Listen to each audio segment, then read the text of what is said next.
Online class के इस अंक में हम यूरोपीय शक्तियों का भारत में आगमन कक्षा 8 का पाठ ए के बारे में पढ़ेंगे।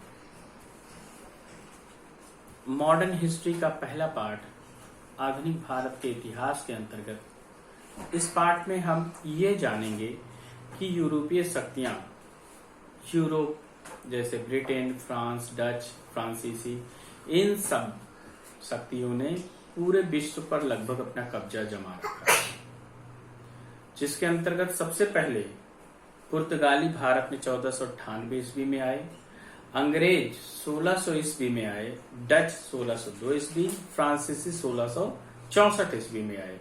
धीरे धीरे यूरोप के देश व्यापार करने के अलावा अंदरूनी मामलों में भी दखल देने लगे।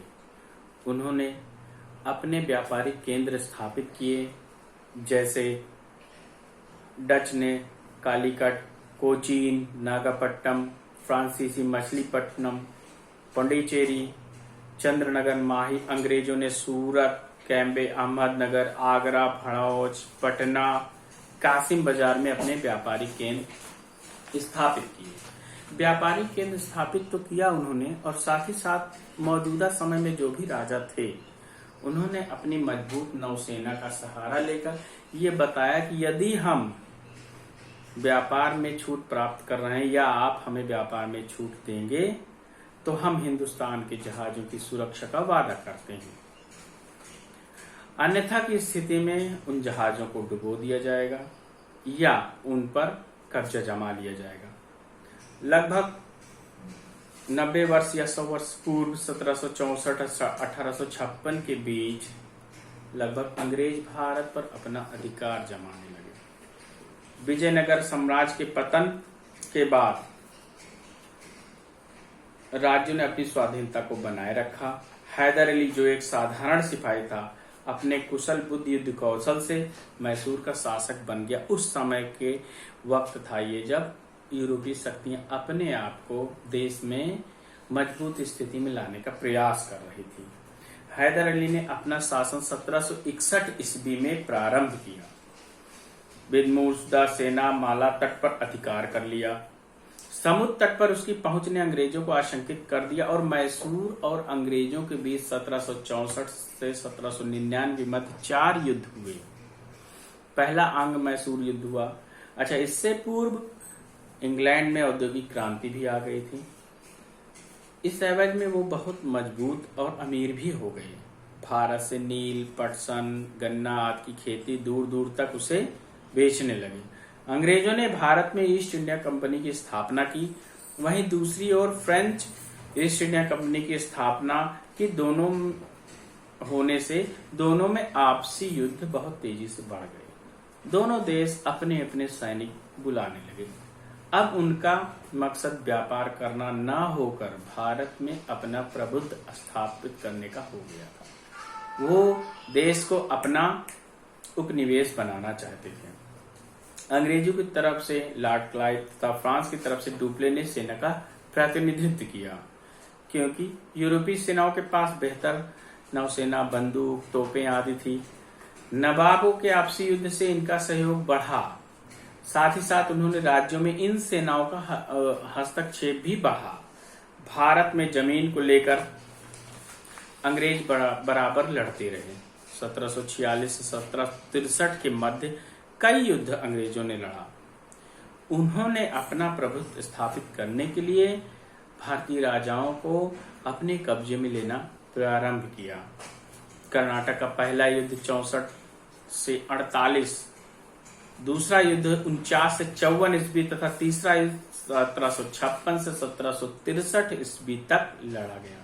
1760 ईस्वी में वांडीवास के युद्ध में अंग्रेजी सेनाओं ने फ्रांसीसी सेनाओं को बुरी तरह पराजित कर दिया और यहीं से अंग्रेजी सेनाओं का प्रभुत्व भारतवर्ष में स्थापित हो गया। उसके बाद फ्रांसीसी सेनाएं केवल व्यापार तक ही सीमित रह गई और अंग्रेज अपने मकसद में कामयाब हो गए। उन्होंने देश को अपना उपनिवेश बनाने का पूरा प्रयास किया और प्लासी का पहला युद्ध 1757 ईस्वी में सिराजुद्दौला तथा लॉर्ड क्लाइव के मध्य लड़ा गया। जो एक भयंकर युद्ध था। नवाब सिराजुद्दौला ने मीर जाफर को आक्रमण करने के लिए कहा, परंतु वह निष्क्रिय रहा क्योंकि वह अंग्रेजों से मिल गया और नवाब मैदान छोड़कर भाग खड़ा हुआ।